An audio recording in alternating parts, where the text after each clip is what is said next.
والصلاة والسلام على رسول الله وعلى آله وصحبه أجمعين. أما بعد, السلام عليكم ورحمة الله وبركاته.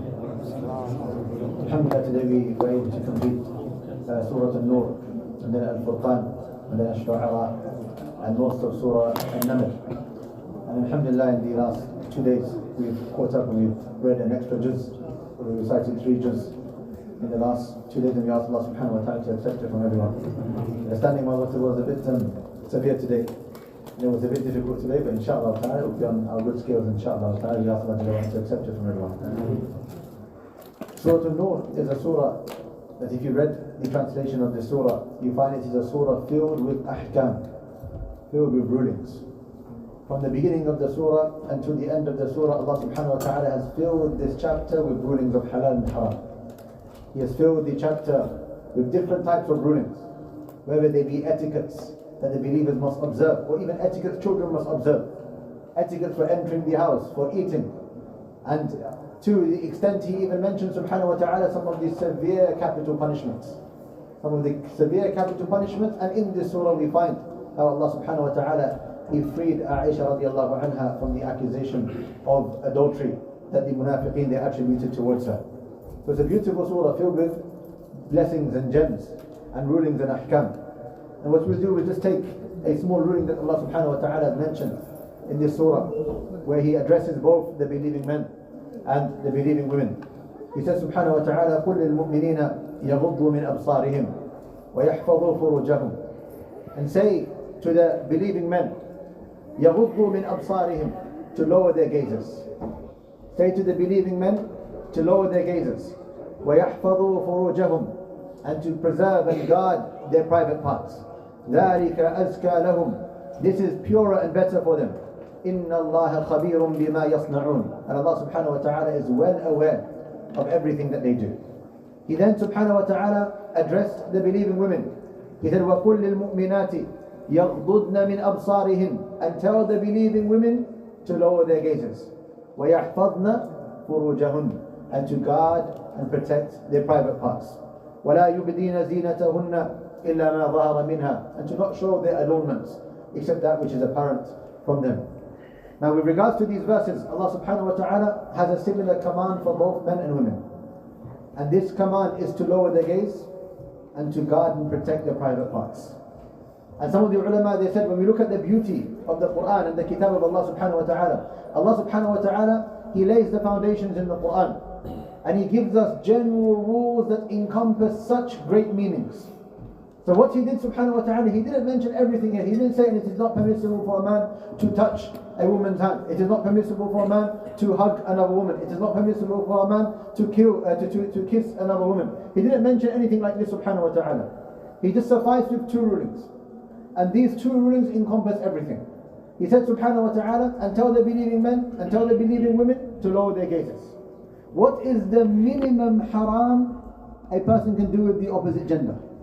The minimum, the smallest haram is to look. This is the smallest haram. So Allah subhanahu wa ta'ala, He prohibits the smallest and minimum haram. He says, tell the men to lower their gazes, tell the women to lower their gazes.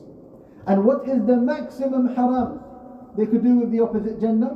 Is to commit zina, adultery and fornication. So He said subhanahu wa ta'ala, and tell the men to guard their private parts, and tell the women to guard their private parts. So what did Allah Jalla wa Ala do? In these verses, He prohibited the minimum haram and the maximum haram. And the scholars say what we understand from this is, if Allah Jalla wa Ala, He prohibited the minimum haram and the maximum haram, everything between it is also haram. If He prohibited the minimum haram and the maximum haram, everything between it is also haram. And that's why when the Prophet ﷺ, when he was giving the bay'ah, when they were giving the bay'ah, the pledge of allegiance to him ﷺ, and he extended his hand and the men would touch his hand, when the women came, he ﷺ said, I do not shake hands with women. He clearly said ﷺ, I do not shake hands with women. In one narration it says, it is better for a man to have an iron rod pierced through his head than to touch the hand of a woman. It is better for a man to have an iron rod pierced through his head than to touch the hand of a woman. So these are things that Allah Jalla wa Ala has mentioned clearly in the Quran, but many people take it lightly today. The gaze is something that has become extremely difficult to control. And when Muslims say we lower our gaze, it doesn't just mean we lower our gaze with what is outside. You should also lower your gaze with what is on the TV screens, what is on your phones and your devices, what is on your computers. If there is a woman who is unlawful for you to look at, is it permissible for you to watch a movie and see this woman on the movie? Is it permissible for you to see this on the screens? So Allah subhanahu wa ta'ala, He has generalized. Tell the men to lower their gazes. Tell the women to lower their gazes. The gaze of the man is slightly different to the gaze of the woman. The man must lower his gaze when it comes to women in all cases. And these are foreign women, women that are not lawful for him to see. He must lower his gaze when it comes to foreign women in all cases. As for the women, then the Prophet ﷺ, when Aisha radiallahu anha, she wanted to see some of the Abyssinians practice their war dance in the masjid, he allowed her to do so. But he said, tell the women to lower their gazes. So the ulama say, when it comes to the gaze of the woman, she must lower her gaze if there is any temptation of haram. If there is any temptation for the desires to be triggered or haram. But as for the men, they must lower their gazes in all cases. Ibn al-Qayyim rahimahullah ta'ala, he said the gaze is the arrow of the shaitan that destroys the believer. And he said every time you look at something haram, Allah subhanahu wa ta'ala takes something away from your knowledge that He has blessed you with. Sometimes it could be your memorization of the Quran or your revision of the Quran. Sometimes it could be your Islamic knowledge that He has given you. You have looked at something haram, Allah Jalla wa Ala takes something halal away from you. And He takes a blessing away from you subhanahu wa ta'ala. And he said rahimahullah ta'ala, the gaze is the doorway. It is the gateway to every type of haram. And that's what we find in the Muslim lands.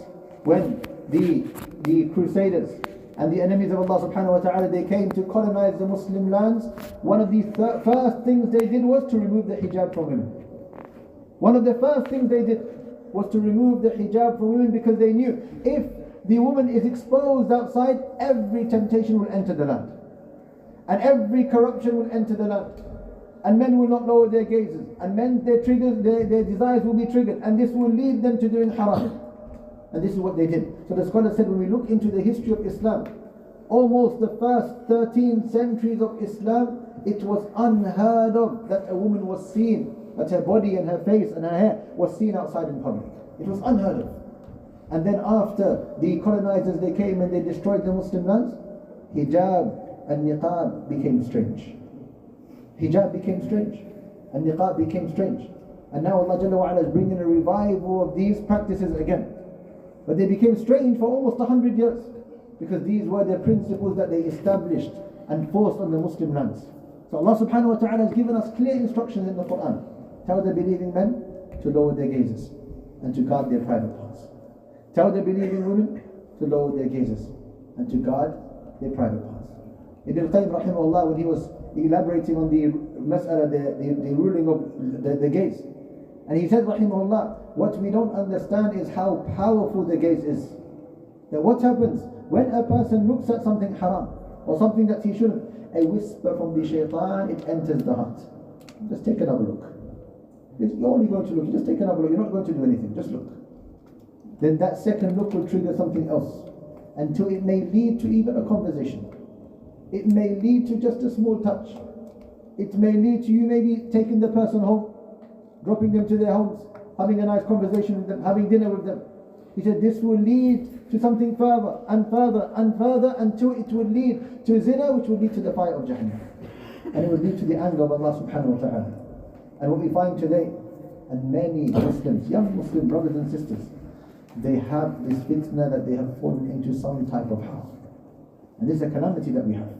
Like if you ask the ulama and the tulab al-ilm of the previous generation, maybe those who are in their 60s now and 70s and 80s, what were the main questions they were getting? They were getting things regarding halal and haram and inheritance and divorce and marriage and things like this. Ask the ulama now and the tulab al-ilm now, what are the main questions you receive from young brothers and sisters? The main questions they receive regarding pornography. The main questions they receive regarding zina, regarding committing haram, and their parents do not know about it. And now what do? They have become pregnant. Questions like this, which have become so common in society. So common in society. And Allah Jalla wa Ala says, tell the believing men and women to lower their gazes and to protect their private parts. And it's upon the heads of the households to ensure that their children are safe from everything haram. That their children are safe from everything haram. Don't just give them a device and say, look, this is a device, do what you want. Because now, as the scholars say, you could have this device in your hand, you could be in the most holy place on this earth, maybe sitting in front of the Kaaba. And you have access to every haram in this dunya. Whether it is haram to trigger your desires or doubts to destroy your religion. Everything is there. You have access to everything. So the parents have to monitor the children. They have to see do they have access to, who are their friends, where do they go, just to ensure, because the society has become so corrupt. If we do not protect our children, then it will destroy them. And we are going to be responsible in front of Allah subhanahu wa ta'ala, and we are going to be questioned the heads of the household about our wives and our children and everything that happens in our household. And we ask Allah subhanahu wa ta'ala to protect our gaze and the gaze of our children and the Muslimin, and to protect our private parts and the private parts of the Muslimin. And we ask Allah subhanahu wa ta'ala to assist us and to help us please Him subhanahu wa ta'ala, and to remove every trial and tribulation and temptation away from us, and to allow us to enter the highest Jannah. Barakallahu feekum wa sallallahu wa sallam ala nabiyyina Muhammad wa ala alihi wa sahbihi ajma'in. Assalamu alaikum wa rahmatullahi wa barakatuh.